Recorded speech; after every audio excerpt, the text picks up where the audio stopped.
नमस्कार, मी जयश्री मराठी रेसिपी कट्टामध्ये तुम्हा सर्वांचे खूप खूप स्वागत आहे। आपली आजची रेसिपी असणार आहे पालक पनीर। चला तर मग रेसिपीला सुरुवात करूया। इथे मी एक जुडी पालक घेतलेला आहे। पालक निवडताना खूप जास्त देठ घ्यायची नाहीत, फक्त पानं काढून घ्यायची। आता आपण पालक उकळत्या पाण्यातून काढून घेऊया। त्यासाठी मी एका पसरट टोपात पाणी गरम करायला ठेवलेले आहे। उकळत्या पाण्यात आपण पालक घालून घेऊया। झाकण न ठेवता आपण पालक 2 मिनिटे उकळून घेऊया।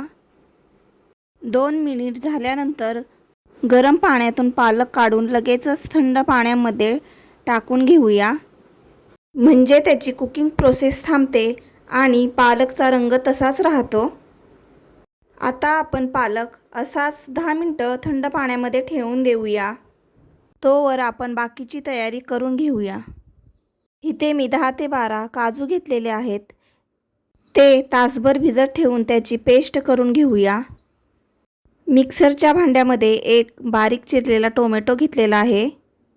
2 मीडियम साइज कांदे तेही बारीक चिरून घेतले आहेत। त्यानंतर 10 ते 12 लसूण पाकळ्या, 1 ते 1.5 इंच आलं, कोथिंबीर। आता ह्याला पाणी घालून बारीक वाटून घेऊया। तर आपले हे वाटण तयार झालेलं आहे। त्याच सोबत पालक थंड पाण्यामध्ये ठेवून 10 मिनिटे झालेली आहेत। आता आपण पालक नितळून मिक्सरच्या भांड्यामध्ये टाकून घेऊया।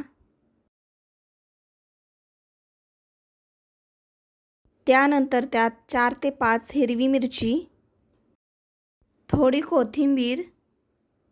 आता ह्याला मिक्सरमधून बारीक वाटून घेऊया। इथे आपली पालक पेस्ट तयार झालेली आहे। त्याचसोबत इथे मी 100 ग्रॅम पनीरचे तुकडे घेतलेले आहेत। चला तर मग रेसिपीला सुरुवात करूया। इथे मी 3 पळी तेल गरम करून घेतले। त्यामध्ये 1 चमचा जिरे छान तडतडले की त्यात आपण ते वाटण तयार केलं होतं ते टाकून घेऊया। तेल सुटेपर्यंत छान परतून घेऊया। आता वाटण छान परतलं की त्यामध्ये घालूया प्रत्येकी 1 चमचे टाकूया गरम मसाला, धने पावडर आणि लाल तिखट। आता हे सर्व वाटणासोबत छान परतून घेऊया। त्याचसोबत त्यात काजूची पेस्ट घालायची आहे। इथे मी अर्धा कप ताजं दही घेतले। लक्षात घ्या, इथे आपल्याला ताजं दही वापरायचं आहे, आंबट दही घ्यायचं नाही। आता आपण दही, काजूची पेस्ट ह्या मसाल्यासोबत 4 ते 5 मिनिट छान परतून घेऊया।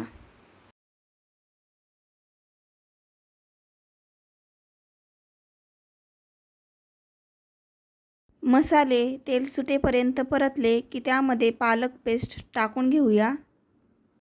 तर पालक पेस्ट अगोदरच घालून घ्यायची नाही, म्हणजे त्याचा रंग जास्त बदलत नाही। आता 4-5 मिनिटं आपल्याला पालक मंद आचेवर शिजवून घ्यायचा आहे।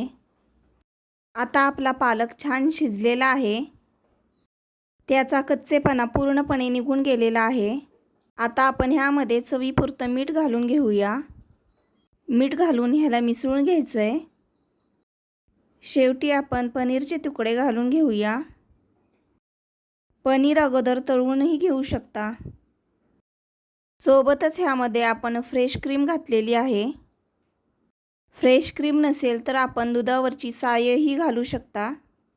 आता आपण ह्याला हलक्या हाताने मिक्स करून घेऊया।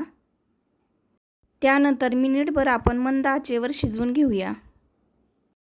तयार आहे आपली पालक पनीर रेसिपी।